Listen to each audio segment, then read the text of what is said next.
വലതുമൂലയിലെ ക്ഷീരം നുകർന്ന് വളർന്നു വന്നവരാണ് നിങ്ങളെല്ലാം അല്ലേ? ആയത് പ്രകാരം ഇന്നേ വരെ അമ്മ ബുദ്ധിമുട്ടിച്ചിട്ടല്ലോ.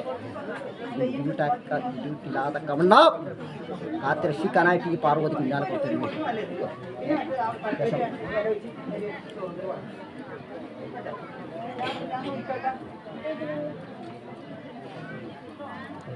ശേഷം പില്ലുവിളിയാ അന്ന് അല്ലേ ഈ മണീക്ഷേത്രവാകൻ്റെതായ പുണ്യഭൂമിയും ശേഷം ഗണപതിയാറും അല്ലേ ശേഷം എൻ്റെ മടിക്കിയപ്പൻ ഗണപതിയാറും എൻ്റെ സുബ്രഹ്മണ്യസ്വാമിയും അങ്ങനെ ഇരിക്കുന്നതായ പുണ്യവും പിന്നെ കത്തി നിങ്ങളുടേതായ തറവാട് മുൻഭേദമായിട്ട് കൂടിക്കണ്ടു. എന്നാലും നിങ്ങളുടെ ആ പൂർവ്വന്മാരുടെ കാലനേരത്തിൽ കെട്ടയച്ച് വായിച്ച് കേൾപ്പിച്ചിരിക്കുന്ന ഭഗവത്ഗീത ഒന്ന് കെട്ടയച്ച് വായിച്ച് കേൾപ്പിക്കട്ടെ. ഞാൻ അന്ന് ദക്ഷരാജാവിൻ്റെതായ മകളായിട്ട് പാർവതി എന്ന നാമധേയത്തിൽ അന്ന് ഞാൻ ജനിച്ചു. അന്ന് കൈലാസം വാഴുന്നതായ പരമേശ്വരനെ പാണിഗ്രഹണം ചെയ്യണമെന്ന് മനസ്സ് കണ്ട് കരുതിയിട്ട് എൻ്റെതായ പിതാവിനെ ധിക്കരിച്ചുകൊണ്ട് ഞാൻ കൈലാസം വാഴുന്നതായ പരമേശ്വരനെ ഞാൻ പാണിഗ്രഹണം ചെയ്തു.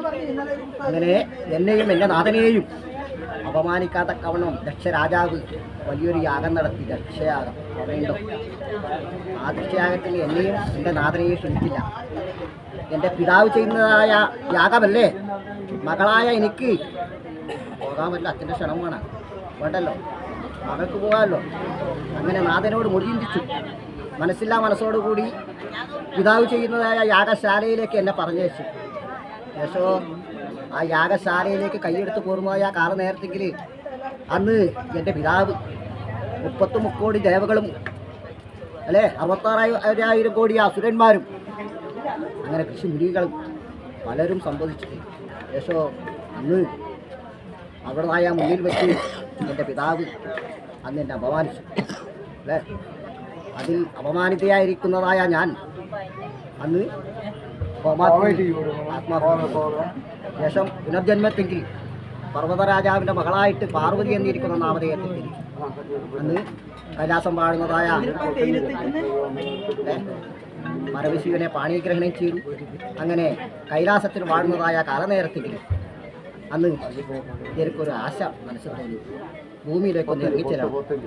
എങ്ങനെ വേണം വേഷം മാറി അല്ലേ വേഷപ്രസന്നയായിട്ട് അന്ന് ഭൂമിയിലോട്ട് ഇറങ്ങിച്ചെല്ലണം. അന്ന് എങ്ങനെ അന്ന് കുറവനും കുറത്തിയായിട്ട് ഞാൻ കുറത്തിയായിട്ടും എൻ്റെ നാഥൻ കുറവനുമായി ഭൂമിയിലോട്ട് ഞങ്ങൾ ഇറങ്ങിച്ചു. അങ്ങനെ ആവള മുൻഭേദമായിട്ട് പല നാശനഷ്ടങ്ങൾ